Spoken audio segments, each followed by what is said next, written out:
Welcome back, dear friends. Another day, and the party went very well. I am now officially 60. Oh, Christ. Oh, that's a big one, isn't it? Anywho, I have a table of wood. This one, in fact. There are, I think, 5 pieces like this 12mm ply. I mean, it's lovely wood.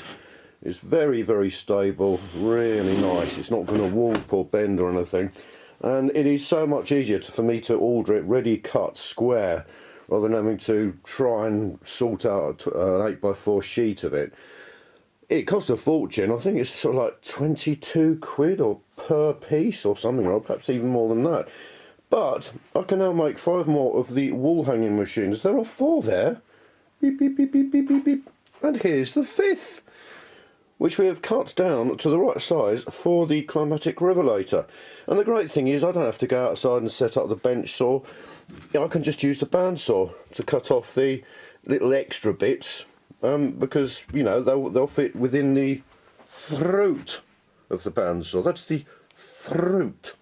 So we've got that cut up. Now I'm going to sand it a little bit and then glue on the edging. Oh, and in the end it wasn't a disco inferno, it was a karaoke evening, because one of my friends said, oh, I really fancy a bit of karaoke.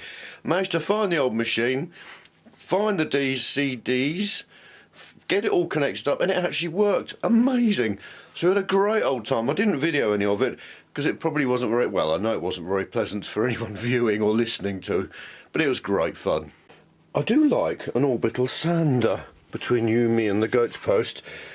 I've just whizzed it over this and it is absolutely gorgeous. I think I like stroking lovely smooth wood about as much as I like spinny things. It's just so lovely. Oh, I do love wood. Especially with this ply is beautiful. It's got such a lovely grain on it, which will obviously lend a lot to the overall appearance of the machine. Right, stop talking and get some beading on. Now, I do like things that have a double purpose, at least a double purpose.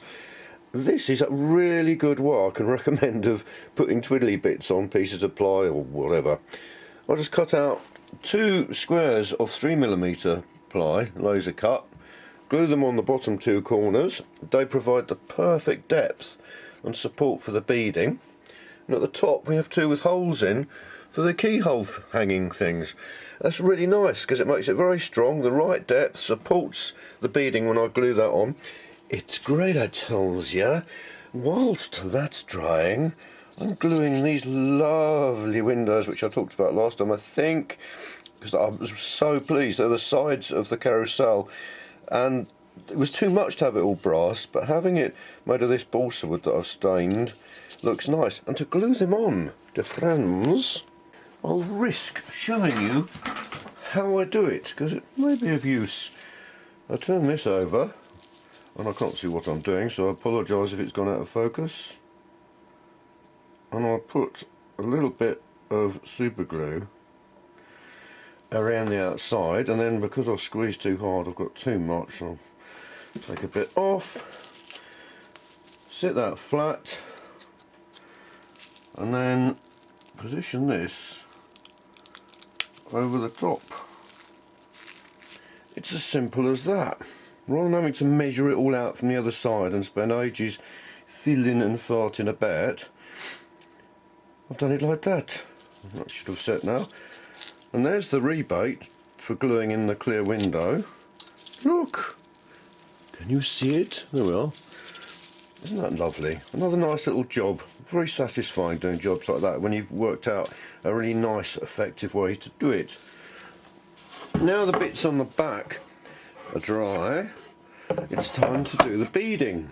And here's some beading that I have cut roughly over length, because the easiest way that I found this, because I haven't got a mitre cutting thing or whatever, is to do it like this, and then on the jig, the sanding jig, sand down 45 degrees on one corner to start on all of them. Then you line up one end with a corner and then mark the other end like so, and then I can sand the equivalent 45 there, and I know it'll fit as long as I sand it the right way from that outwards. And then, once you've got all four sides mited at both ends, what I prefer to do is to put some pins, very, very fine veneer pins in, run some glue along the back edge of this, which is obviously now resting on those plywood blocks, because you don't want any glue squeezing up through the front because it will stop the woodstone from taking. So I like to put a little bead along the back edge of the ply and then hammer that on, and then just work round until all four sides are done. And then it goes really well until one of the pins bends around as you keep straightening it and it comes out the front. Lovely. All is not lost. I'll just pull that back out and put a new one in, and you'll never know because the stain will cover it all up and everything.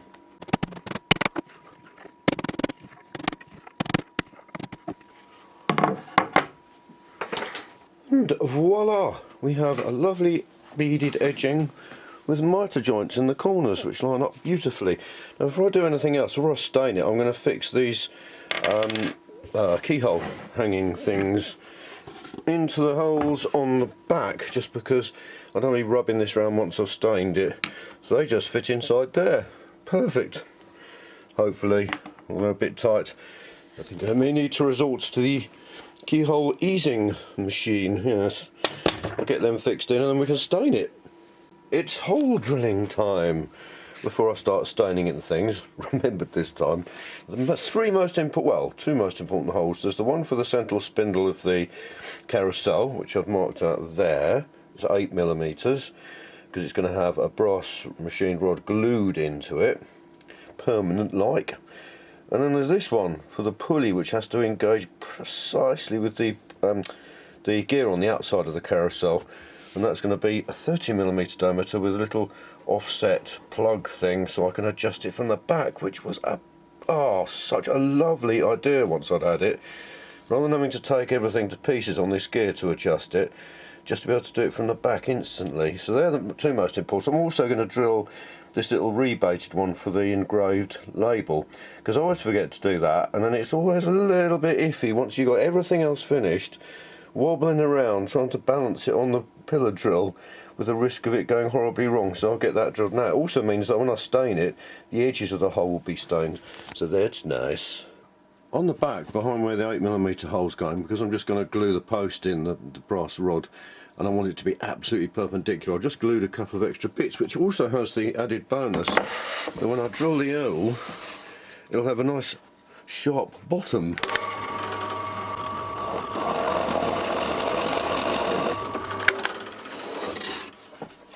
For the 30mm hole, I'm going to use a beautiful Forstner bit. They're wonderful things. They cut really clean holes with a flat bottom. They're absolutely gorgeous. In order to get a perfectly smooth hole right through, I'm going to drill in from both sides. Let me show you.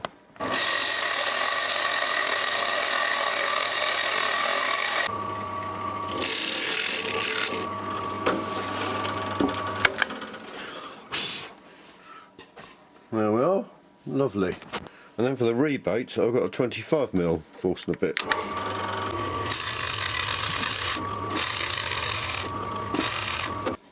That's nice, that'll take the little laser engraving. This is number 14. I think I've got the Roman numerals right. I haven't cleaned the engraving up yet, but look at that.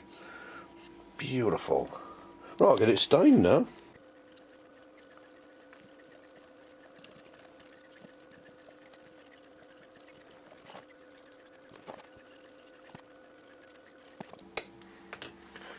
Look at that, isn't that gorgeous?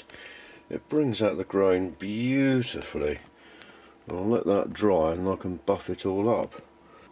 Now it's time, whilst that's drying, to put the 5 little windows. There you can see the construction of it now. Take the lid off again, with the people and then the trees and then the clouds behind a piece of tracing paper. That's right, just gives it a really nice look with the tracing paper sort of mottled effect. And then we'll see that, because I have now remembered to glue on those end pieces, it just holds it in like that. There's no glue necessary or anything else, it'll just hold it in, and it does look delightful, if you don't mind me saying. Oh, and of course the purpose of these windows is for the LED to shine the light up through the scene, bounce off the mirror, through the lens, so that you can see which scene or which weather is being forecast.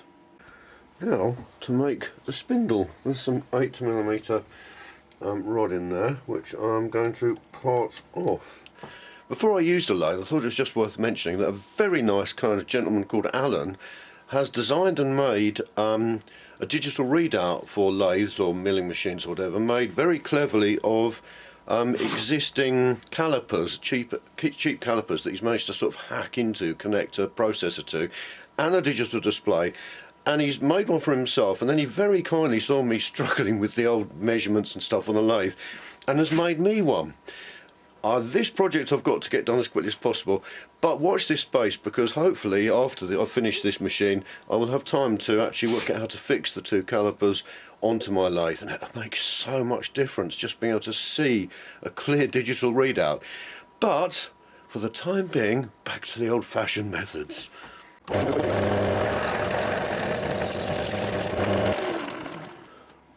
So that's the right length now. I'm looking at my drawing and that's 39.5 long. Now I need to turn down 21mm of it to diameter 6 to fit into the bearings. That's better view. I'm going to try and work around you. So I'm going to turn this piece down to 6mm, so 8 to take away 6 is 2. It's taken off one either side, so that's going to be 1mm. So I'm going to start it until I just touch the tool on it. And I set this to 0.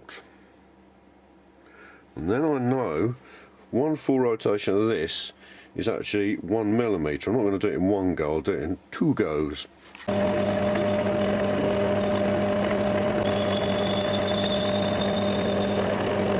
I forgot to mention that I've just touched the tool on the end this way and then wound this in 21 times to get the 21mm long. What a joy. I've turned that down to 5.9 because I forgot, of course, that the bearing is 6 and you need a clearance gap, otherwise it won't. Now I'm going to drill and tap an M4 hole in the end. So the first thing is to use my centre drill, which is just really thick so it can't wobble anywhere. M4 tap that I'm going to be using, so I need to pre-drill it to 3.3mm. So there's the M4 tap, and the easiest way I've found to do this is just to leave that clamped in and turn everything by hand, because obviously it needs to draw itself in at the right rate.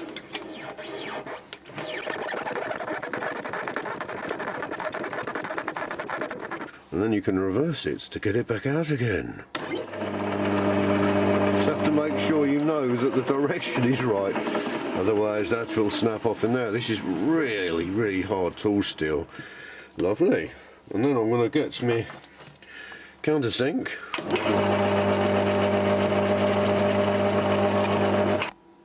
That's the drawing. I love engineering drawings. Lovely. And here's the actual bit, tapped, ready for use. And I'll just skim the surface of this bit, the 8mm bit, just to make it ease into the hole that I've drilled. Lovely. Now I think it's time to take the dog for a walk. Is it time for a walk, Ziggy? Is it your time to go for a walk? I think it is. Had enough beauty sleep today. Yeah. The wood stain has dried and I'm just polishing it, and I noticed what a difference it makes. Buffing it up, isn't that incredible? I've done that half and not that. That's gorgeous. And no affiliation as always, but if you want to know what it is, it's this stuff, Rustin's wood dye, the dark oak. Absolutely brilliant stuff. Doesn't smell at all, unlike the old versions. Now to fix in the shaft, and it's designed to be the proper length, to go to the back of that bit. So I've stuck a bit of the packing tape on there so super glue doesn't stick. I've filled the inside of this with some super glue. It's a set, so I've drilled it out to make sure that it adheres properly. It's now the moment of truth. It's quite a tight fit, So obviously I don't want to put glue on the actual spindle itself, because it will all be wiped off as I push it in. Put that in. Oh, look at that. That went surprisingly well, dear friends, having experienced some really quite unpleasant experiences. Yeah, and that's just flush with the back. There's a bit of tissue. Wipe the excess glue off. Lovely. Bob is your proverbial. And there's all the glue that would have glued it onto this if I hadn't put the tape on. Think ahead. Oh, and the other thing I meant to say, my preferred tool of buffing for the varnish, or the woodstone, is a lamb's wool, and I don't know how accurate that is, because I don't think lambs have fabric skin, but it's a fluffy thing that you're meant to be able to put on an orbital sander, but I never bother. It's much more enjoyable to do it by hand, and you can get in all the little twiddly bits. However hard I try, I can never get the top of that brass shaft to line up with the top of this top bearing. So I've just been drilling out 13mm diameter drill, little bit at a time, so the bearing moves in a bit further, if that makes any sense. Now I've tightened the screw in the middle, and my favourite part, look at that. It doesn't wobble at all, or much. It's perfectly aligned in that direction, and there's no restriction, no friction, or well, obviously there's friction, but very, very little. So that's lovely. Now, rather than sitting here watching this for hours on end, the next thing is to sort out the two reed switches that sense the position of the magnets. And on this note, you can see from the last time, check if rebate is necessary first. Not very good English, it should be first check if rebate is necessary. In mind, needs must and all that. Because I remember one of the previous ones I made, I spent ages chiselling out a slot. Look, there's instructions for the slot there, in which to mount a piece of Vera board with the two reed switches, only to find that it was so far away that the magnets weren't powerful enough to make them work. So I need to work out, I think I'll make up the reed switches as per the instructions, poke them underneath, and then just see if there is room for them without hitting onto the without hitting onto the bottom of that, and if they work properly. Here's some reed switches, and woo, here's where I'm mounting them. A top tip, because reed switches are made of glass, if you try and bend the wires too close to them, it'll crack the glass, so you have to be very, very careful. Obviously I could have made this a bit longer, but I didn't. So a top tip is to use a pair of side cutters and, hang on a minute, to grip as close as possible to the body of the thing, the glass bit, and you can push it hard against the table. As long as you don't squeeze too hard and cut through the wire, it does actually bend it perfectly without causing any crackage. Right, let's get them soldered on. Before I go ahead and get wires soldered on things, but check whether they work. There's a little magnet. It's about 1 centimetre that they pick up, so that one works. Let's just try the other one.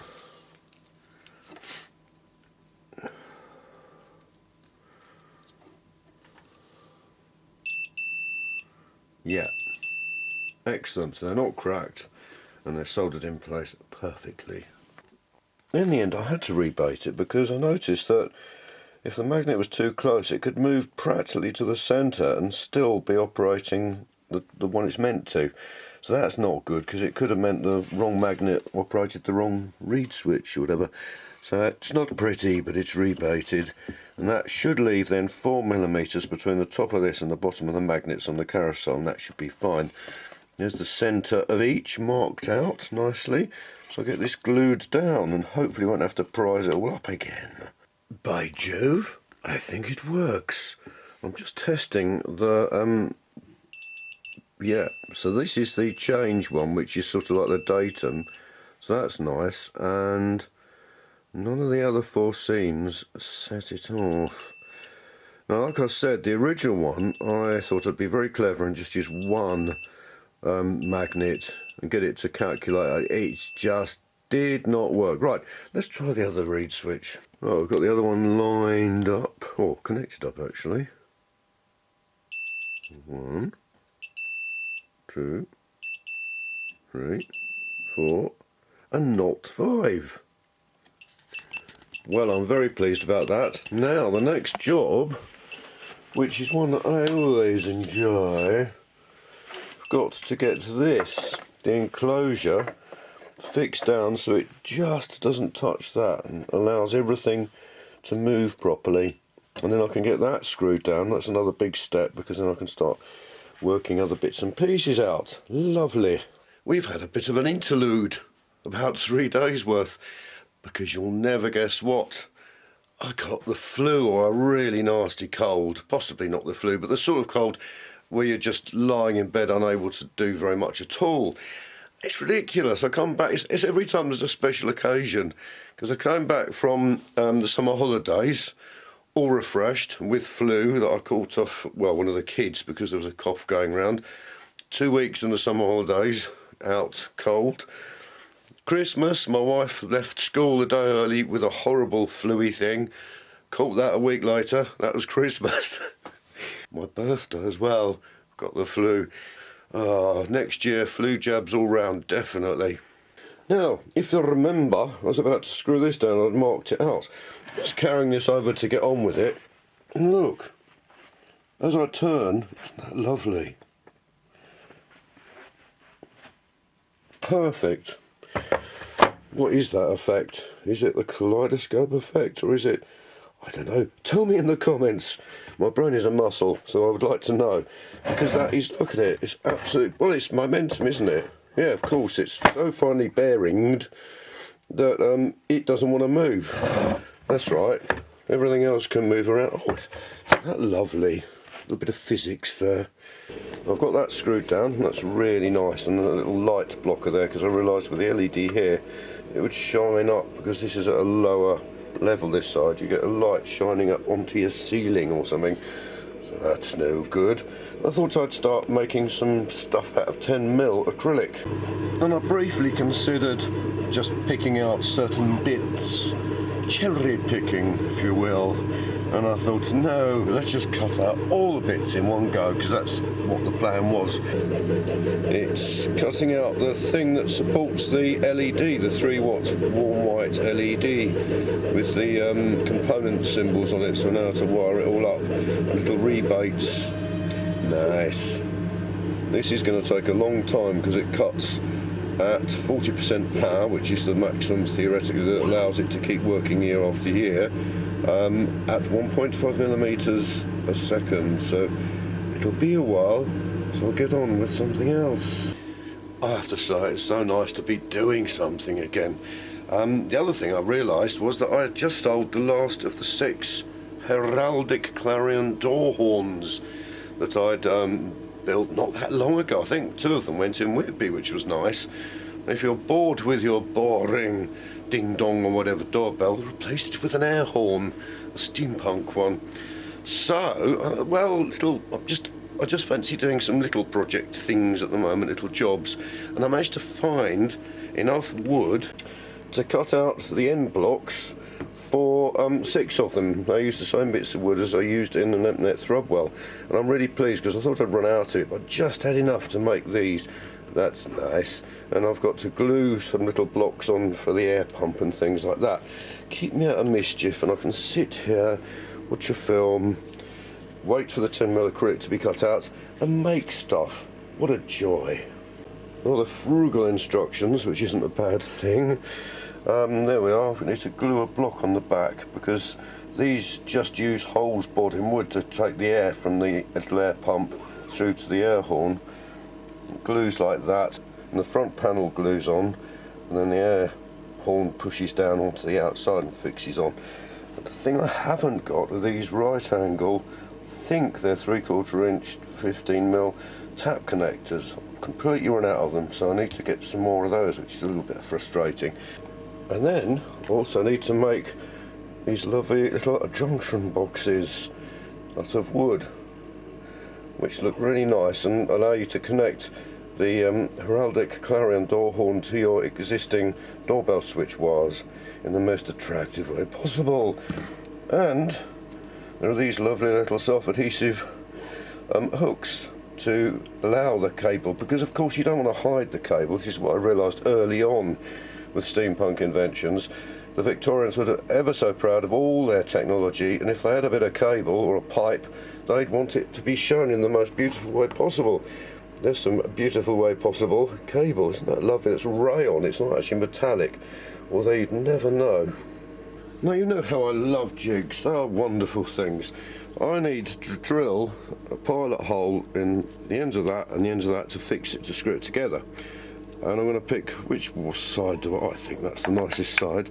This simple but such effective jig to line up the holes, no marking out. Bob is your uncle. Otherwise I would have had to have got the square and the ruler and this, that and that. Doing it like this just allows you to whiz through the work.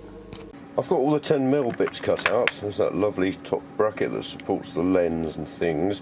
Reminiscent, if you will, of a musical instrument thing. All that done, but it took so long to do, I just had to get on with the Heraldic Clarions. This is a fun bit of the proceedings. We've got all the bits cut out and I've glued on those bits and pieces. So the next thing is to screw that on there. Screw that on there. Glue the two sides on.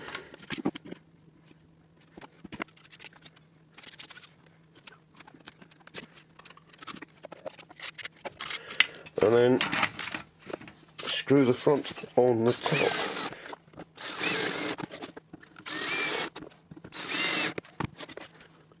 And that's how you assemble a Heraldic Clarion door horn, this part of it anyway. Right, I can now get all of them stained. Oh, but first I need to glue the battery clips in, which I probably know I can do, it just fits in there. Lovely, I can get them done as well and then get them stained. Thanks very much for watching.